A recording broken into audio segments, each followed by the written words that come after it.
A paz do Senhor Jesus esteja nos nossos corações. Vou pregar hoje essa pregação em homenagem aos meus filhos incríveis.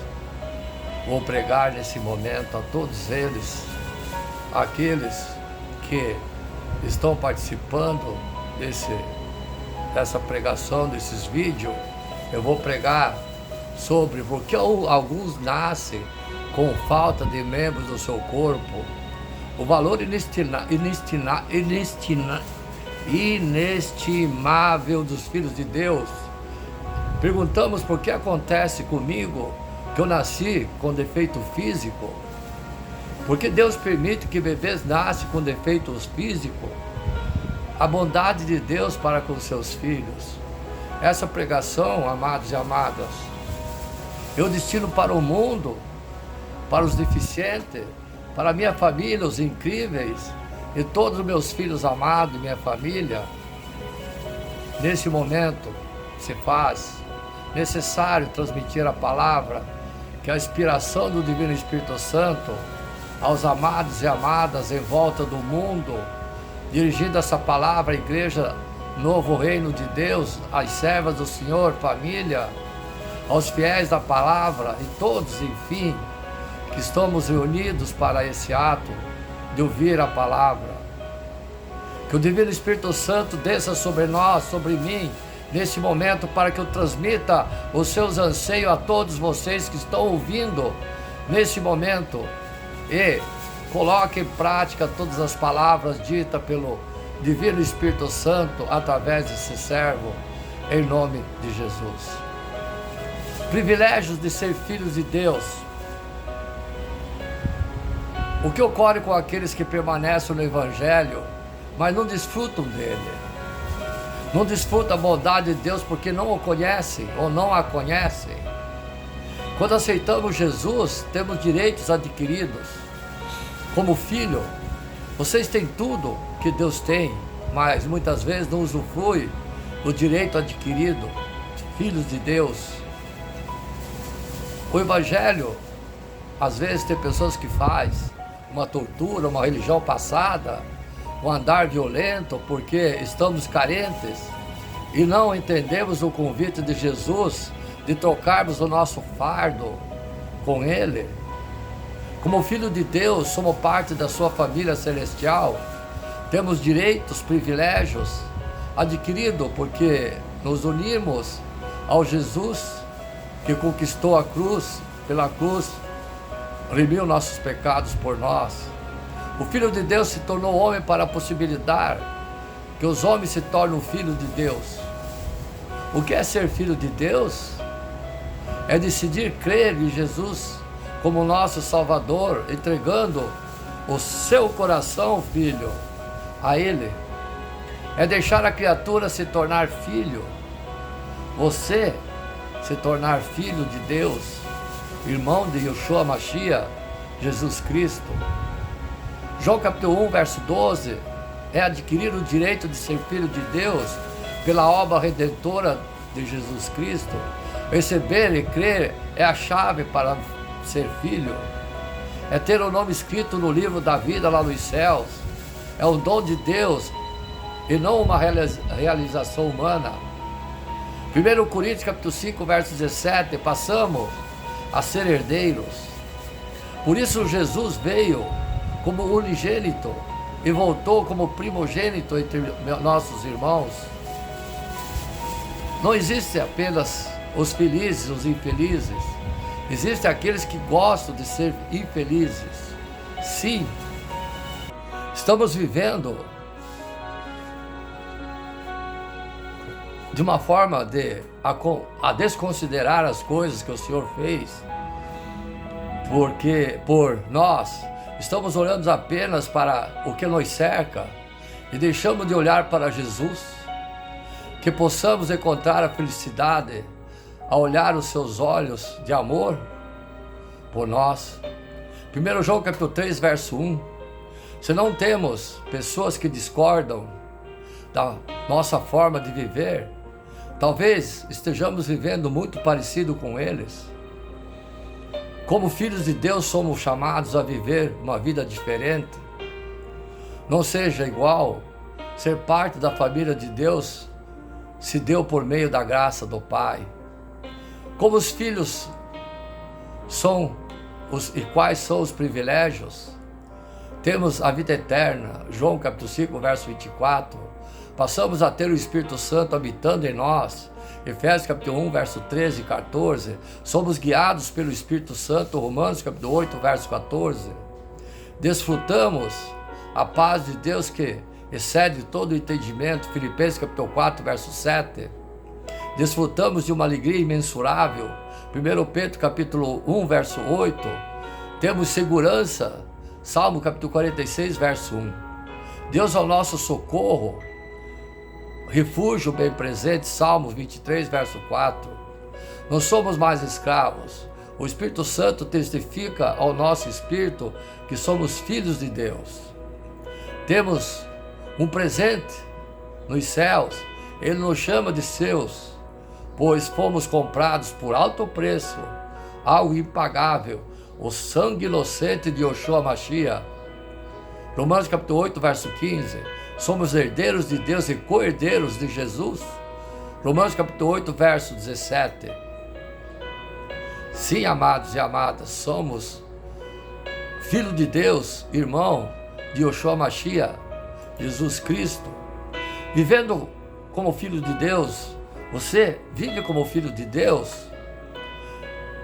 Sim, temos que viver na graça do Senhor Deus.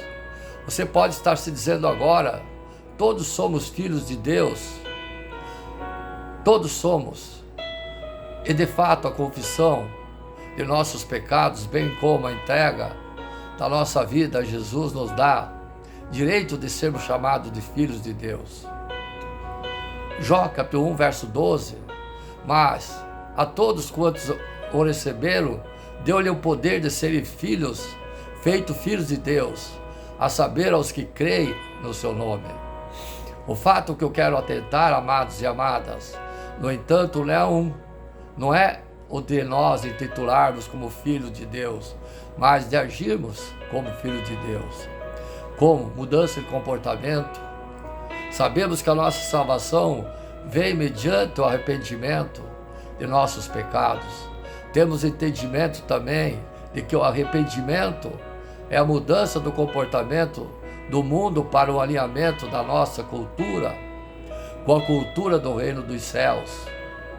O que nos leva a pensar que, se não mudamos o nosso comportamento, se continuarmos a viver em trevas, não agindo como filho da luz, somos filhos das trevas e não estamos arrependidos, nem temos parte com Jesus.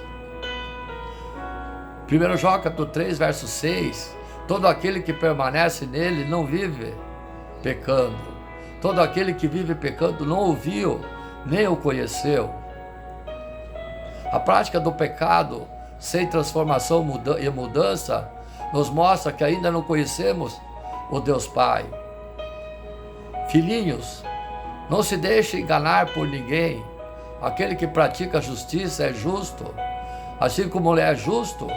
Aquele que pratica o pecado procede do diabo, porque o diabo vive pecando desde o princípio. Para isso se manifestou o Filho de Deus, para destruir a obra do diabo.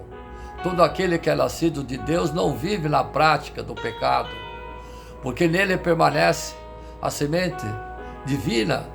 Esse não pode viver pecando, porque é nascido de Deus. Nisso somos manifestos filhos de Deus e os filhos do diabo. Todo aquele que não pratica a justiça não procede de Deus, e o mesmo vale para aquele que não ama o seu irmão. De modo que, se em nossa vida não há prática de justiça em primeiro lugar, e o pecado consciente continua acontecendo com frequência, não agimos como filhos de Deus e nem atribuímos a esse título importante e real que ele tem, o propósito. Amados e amadas, não entristeço, faço o pedido para que o Espírito Santo nos convença todos os dias de que nada adianta vestirmos a máscara de bons cristãos. Algumas vezes na semana, sem que haja em nós um desejo e um esforço para nos santificarmos todos os dias, a fim de chegarmos à estatura do Filho primogênito, do primeiro entre muitos irmãos, Yeshua Mashiach, Jesus Cristo. No meio de tudo o que vivemos todos os dias, seja no mundo, na igreja, acumulamos coisas na frente dos nossos olhos que nos tiram o foco principal, o propósito de Deus para com o homem, que é o de sermos filhos santos e irrepreensíveis. É isso, simples assim. O maior propósito do homem é ser como Jesus, como filho, o que nos mostra que se Ele é a luz e andamos constante em pecado e escuridão, não estamos com Ele. Nos transformamos em filhos. Por último, esperamos que todos estejamos e que a transformação das nossas atitudes para que sejamos cada vez mais reconhecidos como os filhos que passamos por um processo. É o momento onde começamos a alinhar nossos pensamentos, nossas ações e os padrões de Deus. Nisso, vamos deixando de lado o velho homem e os pecados que eram habituais, cotidianos, todos os dias, de uma forma total, racional. Só assim é possível experimentarmos a vontade perfeita, agradável de Deus para nossas vidas. Romanos capítulo 12, verso 1. Portanto, irmãos, pela misericórdia de Deus, peço que ofereça o seu corpo como sacrifício vivo, santo e agradável a Deus. Esse é o culto nacional de vocês, racional. E não vivam conforme os padrões desse mundo, mas deixe que Deus os transforme pela renovação da mente, para que possamos experimentar qual é a boa, agradável, perfeita vontade de Deus. Sim, nunca se esqueçam, amados e amadas, que Jesus é nosso irmão e Deus é nosso Pai. Ele nos ama perdidamente, não faz acepção de filhos. Ele simplesmente ama a todos. Sim. Será que Deus realmente se importa comigo? Salmo 8, verso 4 e 6. Tu o fizeste dominar sobre as obras das tuas mãos, sobre seus pés, tudo foi posto. Será que Deus se importa conosco? Todos nós fazemos essa pergunta muitas vezes, não é, filhos? Temos a impressão de que Ele, após nos ter criado, entregou-nos a própria sorte. Nesse mundo não podemos evitar esse questionamento: se Deus preocupa-se de fato comigo, por que permite tanto sofrimento, angústia sobre minha vida? Tais perguntas que vamos dedicar essa pregação, buscar as respostas e compreender quem é Deus. Quem é Deus? Temos certeza de que Deus existe, né, filhos? Por isso, não é tão importante quando conhecer quem Ele é. Assim como conhecidos por Deus, filhos de Deus, buscar conhecê-lo como um amigo. Isso sim tem uma relevância eterna e fará toda a diferença nas nossas vidas. Ele é o nosso Criador, nosso Pai, nosso Deus. No princípio, criou Deus o céu e a terra. Gênesis capítulo 1, verso 1. Que fez os céus e a terra, o mar e tudo que nele há, e que mantém a sua fidelidade para sempre. Salmo 146, verso 6. Ele é o Criador da humanidade. Então disse Deus: façamos a nossa imagem, o homem, conforme a nossa semelhança, e domine sobre os peixes do mar, sobre a ave do céu, sobre os animais, sobre toda a terra, os pequenos animais que se movem rente ao chão. Ele é o nosso Pai, o nosso Senhor, Deus Todo-Poderoso. Bendito seja Deus, o Pai, e nosso Senhor Jesus Cristo, Pai da misericórdia, de toda a consolação. 2 Coríntios capítulo 1, verso 3. Deus é Deus Pai, Deus Filho, Deus Espírito Santo.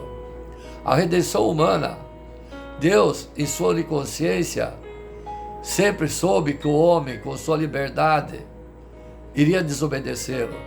Porém, ainda assim decidiu por criar os seres humanos livres de escolha, ao invés de criar seres automatizados como robôs ou computadores. Para que o lado de Deus já havia escrito uma história para o homem, mesmo antes de criá-lo. Ele planejou e escreveu um plano maravilhoso de antemão para seus filhos. Sim, a queda do homem. Não há distinção, pois todos pecaram e estão destituídos da glória de Deus. Romanos, capítulo 3, verso 23. Pois o salário do pecado é a morte, mas o dom gratuito de Deus é a vida eterna em Jesus Cristo. Romanos, capítulo 6, verso 23. A graça divina. Biblicamente, a graça é um favor imerecido que recebemos de Deus. Na verdade, tudo que recebemos é um favor imerecido de Deus que nos concede. Logo, concluímos que Deus realmente é o nosso Pai, se importa conosco. A salvação pela graça. Pois vocês são salvos pela graça por meio da fé, das obras. E isso não vem de vocês, é de Deus. Porque somos cristãos e Deus é o nosso Pai. E Jesus Cristo, fazermos as obras aos quais Deus preparou de antemão para que praticássemos. Efésios capítulo 2, verso 8 e 10. Jesus é a prova do amor de Deus. Vejam, amados e amadas, como é grande o amor do Pai que nos concedeu o Filho, para que fôssemos chamados de filhos de Deus, e que de fato somos. Por isso o mundo não nos conhece, porque não conhece a Deus. 1 João capítulo 3, verso 1. Qual é a maior prova de amor de Deus? Quem criou o homem? Como o pecado entrou no mundo? O que é a graça divina? Sim, tudo isso temos que responder dentro do nosso coração, para que possamos entender a plenitude e a bondade de Deus, nosso Senhor Jesus. Somos todos filhos de Deus. Será? Somos. Ser ou não ser, eis a questão. Pode ser aproveitada, visto que dizem por aí, desde muito tempo, que todos somos filhos de Deus.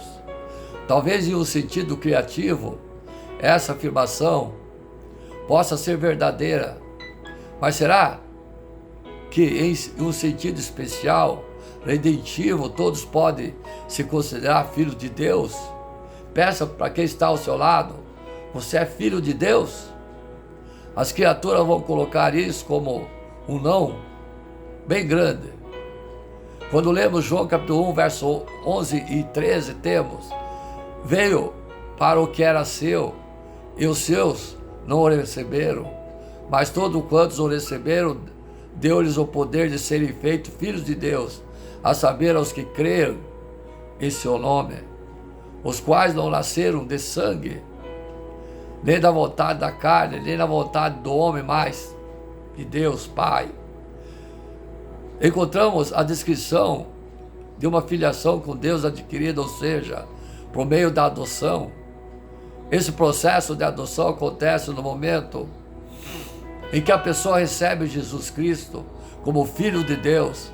Então Jesus lhe concede o poder de se tornarem filhos de Deus.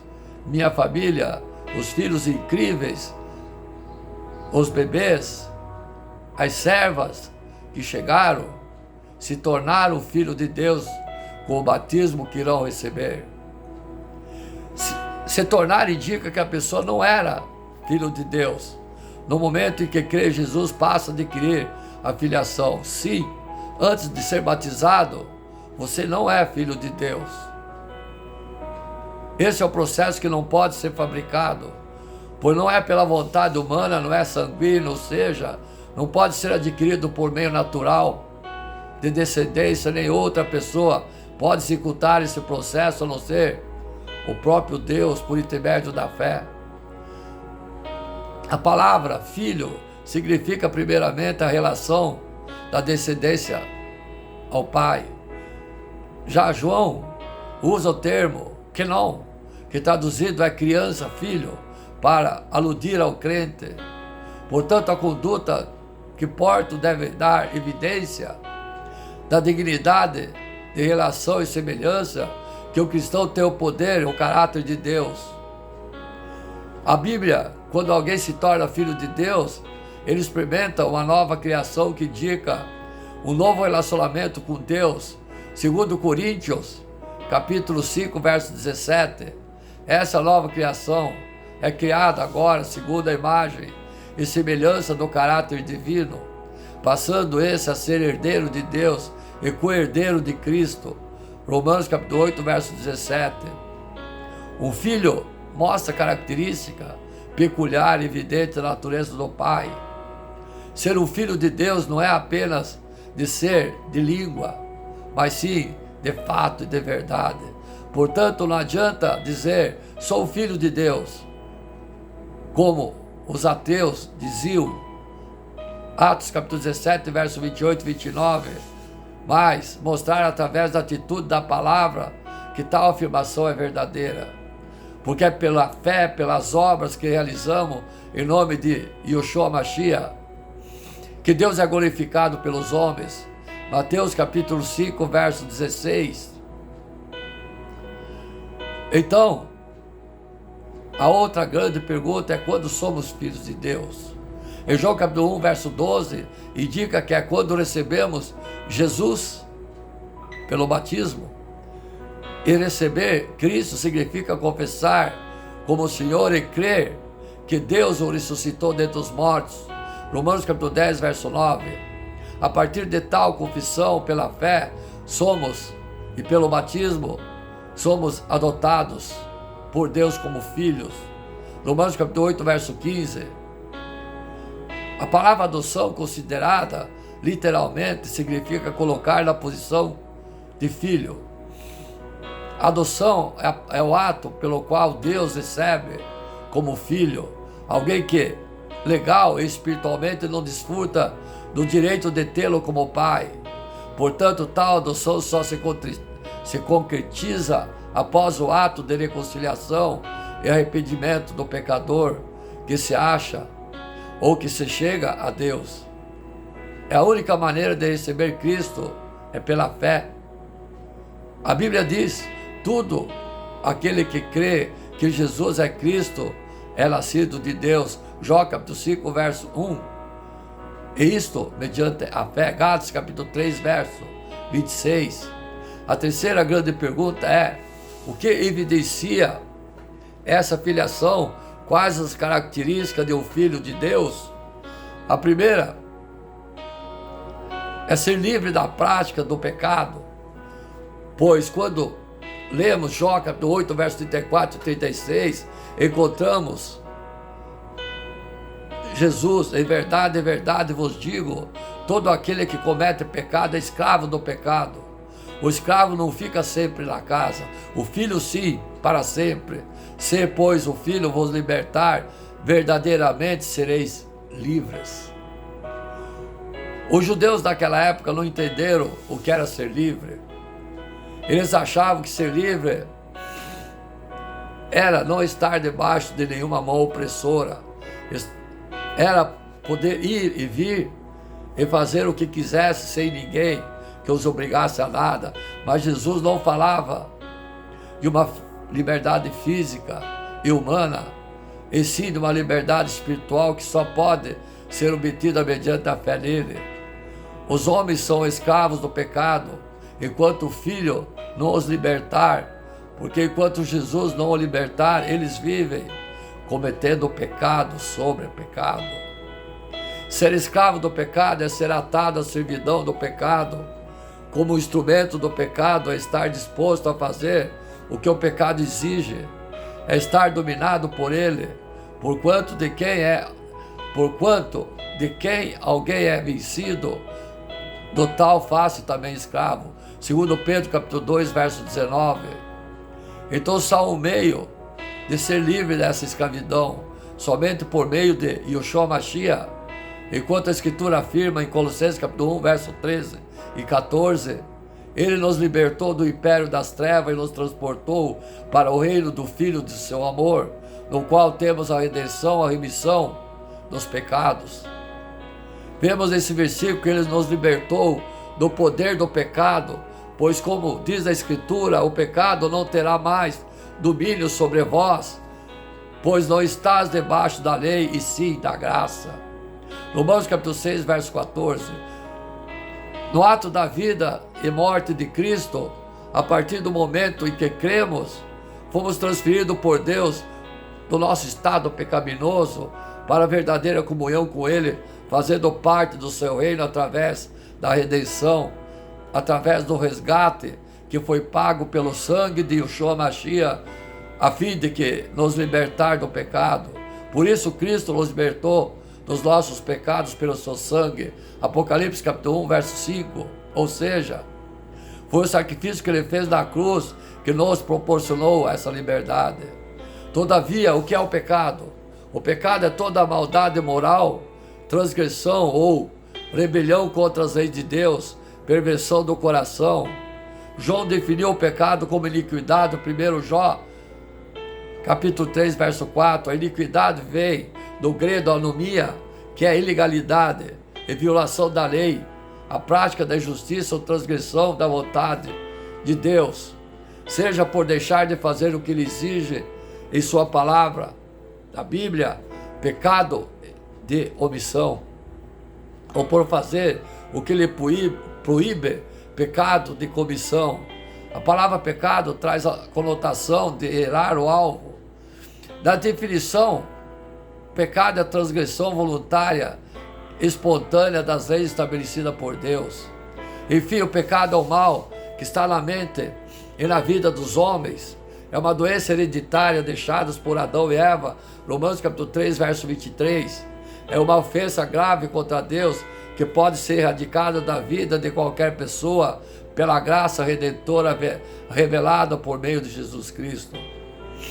Paulo certa vez escreveu aos Coríntios: o aguilhão da morte é o pecado, e a força do pecado é a lei. 1 Coríntios capítulo 15, verso 56. Em outras palavras, ele poderia ter dito: o ferão da morte é o pecado, e o pecado encontra a força da lei. Porquanto o pecado torna-se conhecido por intermédio da lei, pois só se sabe que é pecado quando a lei proíbe ou exige. Pois não se saberia que a cobiça é pecado se a lei não dissesse: não cobiçarás. Romanos capítulo 7, verso 7. A lei antiga é ineficaz em manter o indivíduo livre do pecado, mas já a lei de Cristo, mediante o poder do Espírito, mantém o cristão como dominador e não como escravo. Esse domínio é mantido quando o cristão ainda em comunhão com o Espírito Santo, andando segundo a sua vontade. Gálatas capítulo 5, verso 16. É dessa maneira que não viverá controlado pelo pecado, quando for controlado pelo Espírito de Deus.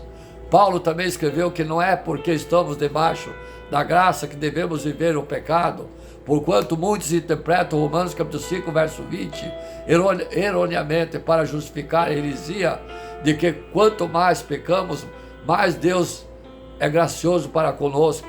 Os tais desconhecem que o contexto do versículo em questão, que é Romanos capítulo 5, verso 12 e 21, vemos que Paulo, na verdade, diferencia Adão de Cristo em suas respectivas vidas, mostrando assim que onde abundou o pecado de Adão, superabundou a graça do meio de Jesus Cristo, trazendo a salvação para todos nós que cremos nele. Por isso é que também está escrito em Romanos capítulo 6, verso 1 e 2, que diremos, pois, permaneceremos no pecado para que seja a graça mais abundante? De modo nenhum. Como vivemos ainda no pecado, nós, os que para ele morremos. E ainda, Romanos capítulo 6, verso 12, não reine, portanto, o pecado em vosso corpo mortal, de maneira que obedeçam às suas paixões. Então, se morremos para o pecado, logo o pecado não tem poder sobre nossas vidas. É como se diz, a lei só tem poder sobre os vivos. Portanto, a lei do pecado que conduz à morte não tem poder sobre nós, os que morrem ou morreram com Cristo. Mas será que não pecamos? Sim, pecamos, porquanto está escrito, 1 Jó capítulo 1, verso 8 e 10, se dissermos que não temos pecados nenhum, a nós mesmos nos enganamos, e a verdade não está em nós. Se dissermos que não temos cometido pecado, fazemo-lo mentiroso, e a sua palavra não está em nós. O pecado deve ser apenas um acidente na vida do cristão e não um hábito. O pecado é real e precisa ser confessado para que se obtenha o perdão. 1 Jó, capítulo 1, verso 9. Embora que a pessoa confessa Jesus seja livre do pecado, isso não quer dizer que ela não venha a pecar, mas sim que o pecado não a domine. Ou seja, o pecado não permanece na vida como seu Senhor. Por isso João também escreve, Jó capítulo 2, verso 1, filhinhos meus, essas coisas vos escrevo para que não pequeis. Se todavia alguém pecar, temos um advogado junto ao Pai, Jesus Cristo, o justo. João escreveu para que não pequeis, ou seja, para que não vivais obedecer ao pecado. E atente também que ele usou a expressão se todavia. Essa expressão poderia ser substituída se por acaso, ou se casualmente, ou se acidentalmente alguém pecar. Temos a Jesus como defensor e advogado que nos justificará diante do Pai. Isso mostra claramente que o pecado ocorre na vida do crente por um descuido que este vier a ter e não pela força do hábito. Hebreus capítulo 10, verso 26, porque se vivermos deliberadamente em pecado, depois de termos recebido o pleno conhecimento da verdade, já não resta sacrifícios pelo pecado. A palavra deliberadamente tem por sinônimo conformadamente e resolvidamente. Portanto, se um cristão depois de tiver confessado a Cristo, for batizado nas águas e no Espírito, ainda viver na escravidão do pecado, para ele o sacrifício de Cristo foi inválido. Pois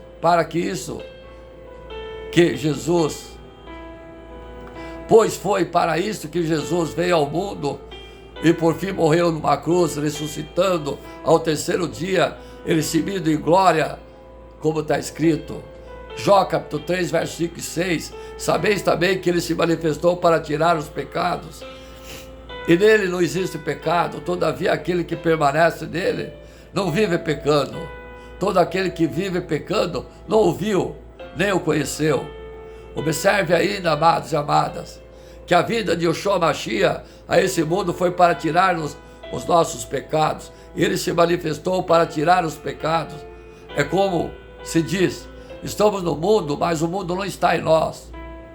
Estamos no corpo do pecado, mas o pecado não nos domina. Pelo contrário, o Espírito é que domina pela fé que temos em nosso Senhor Jesus, pois mediante o seu sacrifício na cruz, fomos libertados do império das trevas e transformados para o reino santo e glorioso. Colossenses capítulo 1, verso 13. Consequentemente, João deixa bem claro quando escreve, 1 João capítulo 3, verso 8 e 9, aquele que pratica o pecado procede do diabo, porque o diabo vive pecando desde o princípio. Para isso se manifestou o Filho de Deus, para destruir as obras dele. Todo aquele que é nascido de Deus não vive na prática do pecado, pois o que permanece nele é a divina semente. Ora, esse não pode viver pecando porque é nascido de Deus. Os filhos do diabo são totalmente moralmente diferentes dos filhos de Deus. Os filhos do diabo vivem pecando e acham normalmente e natural pecar. O diabo peca desde o princípio. Isaías capítulo 14, verso 12 e 15. Jó 8, verso 44. Porque jamais se firmou na verdade que Jesus se manifestou para destruir, estripar as obras do diabo que fez e faz, para que através dele os homens fossem livres da escravidão do pecado e o servissem em novidade de vida. 1 João capítulo 3, verso 8, a divina semente que permanece dentro dos que creem, a palavra de Deus, que foi semeada pela pregação do Evangelho, Mateus capítulo 13, verso 1 e 9. Por isso é que o salmista escreveu, Salmo 119, verso 11, guardo no meu coração as suas palavras para não pecar contra ti, para não viver mais habitualmente no pecado. Por fim, sabemos que todo aquele que é nascido de Deus não vive em pecado.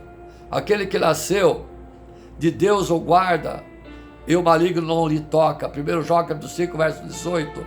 A nossa obediência vem do Senhor Yeshua Mashiach, que nos guarda e nos mantém firmes em sua presença, pois, assim pela desobediência de um só homem, muitos se tornaram transgressores, agora também pela obediência de um só minuto se fizeram justos. Romanos capítulo 5, verso 19. A segunda característica de um filho de Deus é o amor, e esse demonstra para o seu próximo, pois assim lemos na Bíblia. 1 João capítulo 4, verso 7, amados, amem-nos uns aos outros, porque o amor procede de Deus, e todo aquele que ama é nascido de Deus e conhece Deus. O amor fraternal é o amor que temos para com os nossos irmãos, é o amor mútuo dos cristãos para serem todos filhos do mesmo Pai, e o sentido especial não era um sentido natural como já vimos. Jesus certa vez disse a seus discípulos, João capítulo 13, verso 34 e 35, o novo mandamento vos dou, que vós ameis uns aos outros, assim como vos amei. Também que vós ameis uns aos outros. Nisso conhecerão que sois meus discípulos, se tiverdes amor uns com os outros. Observe, amados e amadas, que Jesus disse, nisso conhecerão todos e sois meus discípulos. Uma característica de evidência, o novo nascimento, a filiação de um cristão com Deus é o amor fraternal, o amor esse que não se resume em palavras, mas que verdadeiramente se mostra em obras, atitudes, de fato e de fé. Por assim João registra, 1 João capítulo 3, verso 18, filhinho, não amemos de palavras, nem de língua, mas de fato e de verdade. As palavras podem dizer muita coisa, mas pouca coisa demonstram, visto que as atitudes mostram verdadeiramente se o que dissermos é a verdade sobre o que sentimos. Porque dizer que amamos é muito fácil, porquanto qualquer pessoa diz, mas no entanto demonstrar através de ações, de obras, da fé, que expressa esse amor, somente os que verdadeiramente amam. João, por conseguinte, fala, 1 João capítulo 4, verso 20, se alguém disser, ama a Deus, e odiar seu irmão, é mentiroso, pois aquele que não ama o seu irmão, a quem vê, não pode amar a Deus que não vê. Jó capítulo 3, verso 15, todo aquele que odeia seu irmão é assassino. Ora, vós sabeis que todo assassino não tem a vida eterna permanente em si. É impossível alguém amar a Deus sem amar seu irmão. João deu um enfoque muito grande na expressão do amor fraternal e mostrou a importância extrema e evidente desse amor estar presente na vida dos filhos de Deus. A característica de uma pessoa como filho de Deus é que ela demonstra a sua vida diária. Se a maneira de uma pessoa viver condiz com o ensino apregoado do Evangelho da Bíblia, é o testemunho evidente da sua filiação com o Senhor. João chamou de assassino aqueles que odiassem seu irmão, mostrando assim a gravidade desse erro. É impossível que alguém que tenha qualquer sentimento de rancor, ódio, ou ira, ciúmes, rivalidade de seu irmão e tenha a salvação de Cristo em sua vida. Portanto, como escreveu João, amemos-nos uns aos outros, porque esse amor procede de Deus e não do mundo. 1 João, capítulo 4, verso 7. Precisamos refletir seriamente nisso. Conhecemos o amor nisso, que Ele deu sua vida por nós, e nós devemos dar a vida pelos nossos irmãos. né, amados e amadas, né, serva do Senhor, nós damos a vida pela nossa família. 1 João capítulo 3, verso 16. Pois estar disposto a dar a vida é estar disposto a dar o seu melhor em prol daqueles que precisam de você. O terceiro aspecto da filiação é a vitória sobre o mundo. Isso pode ser visto em 1 João, capítulo 5, verso 4. Todo aquele que é nascido de Deus vence e vencerá o mundo. Essa é a vitória que vence o mundo, a nossa fé e a nossa obra. Vencer o mundo implica dizer, superar as tentações do mundo através da força e do poder do Espírito, mediante a santa e incrível palavra de Deus. Porquanto João escreve, 1 João capítulo 2, verso 15 e 16. Não ameis o mundo nem as coisas que há no mundo. Se alguém amar o mundo, o amor do Pai não está nele. Porque tudo que há no mundo, a concupiscência da carne, os prazeres do mundo, a concupiscência dos olhos, a soberba da vida, não procede do Pai, mas do mundo. Os verdadeiros filhos de Deus vencem o mundo através da sua fé em Jesus Cristo, de modo que não vivem mais movido pelas suas concupiscência e nem pela sua soberba. A concupiscência é o desejo forte, desenfreado pelo que é proibido, a luxúria carnal, os prazeres do mundo carnais, aos quais o cristão pode resistir através e vencer através do poder do Espírito Santo. Por isso a carne com suas paixões e concupiscência deve ser sacrificada, como está escrito em Gálatas capítulo 5, verso 24. E os que são de Cristo sacrificaram a carne com suas paixões e concupiscência. Por esse motivo, devemos ter a convicção de que Paulo, quando escreveu, teve que escrever, Gálatas capítulo 6, verso 14, o mundo está crucificado para mim e eu para o mundo. O mundo só exercerá domínio sobre aqueles que ainda vivem para ele, mas os que já morreram, estão vivos diante de Deus, não sucumbirão às suas paixões e desejos. Eles foram batizados. A quarta evidência que vemos é ser guiado pelo Espírito Santo, como claramente Romanos capítulo 8, verso 14. Pois todos que são guiados pelo Espírito de Deus são filhos de Deus. Ser guiado é ser orientado, dirigido, conduzido. Portanto, o Espírito Santo é quem guia os filhos de Deus à verdade. Jó capítulo 16, verso 13. Por isso vive praticando a verdade, que é a palavra de Deus. Jó capítulo 17, verso 17. Todo aquele que é guiado pelo Espírito Santo da verdade não vive debaixo da lei. Gálatas capítulo 5, verso 18. Esse produz os frutos do Espírito. Gálatas capítulo 5, verso 23, 22. Visto que não recebemos o espírito da escravidão para vivermos outra vez atemorizados, mas recebemos o espírito de adoção, baseado no qual chamamos Abba Pai. Romanos capítulo 8, verso 15. Abba quer dizer amo o Pai. Sendo assim, o propósito de Jesus, que nos dá a luz e a vida, para que possamos seguir em frente, sempre pedindo perdão dos pecados que nos afligem tanto e nos deixa triste a chorar. Somos todos filhos de Deus. Então todos aqueles guiados pelo Espírito viverão segundo a vontade do Espírito, obedecendo tudo à palavra de Cristo, pois é dessa forma que mostramos ser herdeiros de Deus e filho dele, lembrando que essa não é uma capacidade nossa, mas sim adquirida. A quinta característica mostra que os filhos de Deus são irrepreensíveis, sinceros e inculpáveis. Filipenses capítulo 2, verso 14. Fazei tudo sem murmurar, nem contendas, para que vós torneis irrepreensíveis e sinceros filhos de Deus, inculpável no meio de uma geração pervertida e corrupta, na qual resplandecei como luzeiros do mundo, preservando a palavra da vida. Um verdadeiro filho de Deus não vive murmurando. Murmuração é uma conversa maldosa, perniciosa, cujo objetivo é praticar ou destruir a outra pessoa, é reclamar excessivamente. Um autêntico filho de Deus também não contenda. 2 Timóteo capítulo 2, verso 24 e 26, ou seja, não vive discussões, disputas, controvérsias e outras pessoas. é irrepreensível, ou seja, não há nada na sua vida que comprometa a sua moral, o seu caráter, além de ser sincero.